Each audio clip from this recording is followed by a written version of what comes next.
Hello students, let's read the question. So the question is, which of the following organelle plays an important role in metamorphosis in frog? पूछा इनमें से कौन सा organelle है जो कि फ्रॉग में मेटामॉर्फोसिस में इंपॉर्टेंट रोल प्ले कर रहा है. मेटामॉर्फोसिस में होता क्या है हमें पता है. मेटामॉर्फोसिस में क्या होता है कि जो फिजिकल फॉर्म चेंज होता है, फिजिकल फॉर्म और डिफरेंट स्ट्रक्चर जो है उसमें चेंज देखने को मिलता है जब जो ऑर्गेनिज्म है धीरे धीरे ग्रो कर रहा है. जैसे लार्वा जो होता है, लार्वे से जब एडल्ट बन रहा है, लार्वा से एडल्ट जब बन रहा है तो इसमें बीच में बहुत सारे फिजिकल फॉर्म स्ट्रक्चर जो चेंजेस हो रहे हैं, इस चेंजेस पूरे प्रोसेस को हम क्या बोल रहे हैं, मेटामॉर्फोसिस.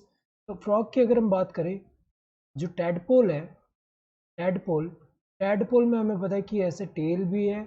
एंड इसका स्ट्रक्चर अगर हम देखें, ये जो टेल है ये प्रेजेंट होता है. और टैडपोल में क्या प्रेजेंट होता है, टैडपोल में हमें पता है कि जो टैडपोल है, टैडपोल में गिल्स भी प्रेजेंट होगा. तो ये जो टैडपोल है जब यहाँ से ट्रांसफॉर्म होके एडल्ट बन रहा है, एडल्ट फ्रॉग बन रहा है, एडल्ट फ्रॉग, तो इस प्रोसेस में बहुत सारे स्ट्रक्चरल एंड फिजिकल चेंजेस हो रहे हैं. ये जो चेंजेस है ये क्या है, स्टिमुलेटेड बाय द हार्मोन्स, कुछ हार्मोन्स स्टिमुलेट कर रहा है. तो यहाँ पे अगर हम देखें तो हार्मोनल स्टिमुलेशन से हो रहा है. तो यहाँ पे अगर हम देखें जो स्ट्रक्चर चेंज हो रहा है, कुछ पार्ट्स बहुत ग्रो हो रहे हैं और कुछ जो हो रहा है डीजनरेट हो रहा है. जैसे टेल का डीजनरेशन, टेल डीजेनरेशन जो हो रहा है, टेल का डीजनरेशन, ये जो टेल का डीजनरेशन हो रहा है, हमें पता है जो टेल का डीजनरेशन कैसे होगा, सेल डेथ होगा तभी होगा. तो ये किससे होता है, एपोप्टोसिस.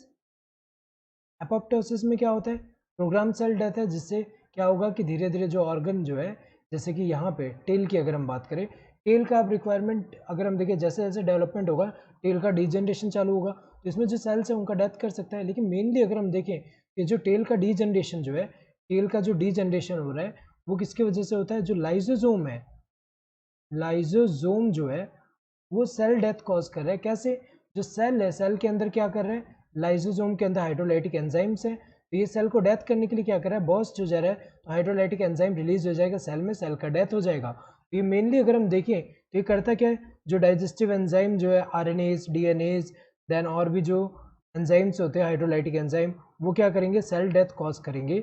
ये एंजाइम जो है साइटोप्लाज्म में जब रिलीज होगा तो सेल डेथ कॉज हो जाएगा. सो ये सेल डेथ जिससे क्या हो रहा है, डीजनरेशन ऑफ टेल हो रहा है.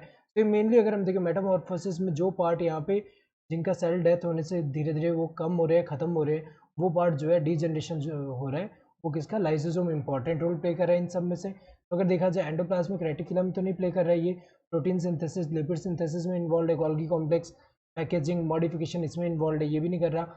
राइबोसोम, लाइसोसोम करेक्ट आंसर है, क्योंकि यही इंपॉर्टेंट रोल प्ले कर रहा है यहाँ पे.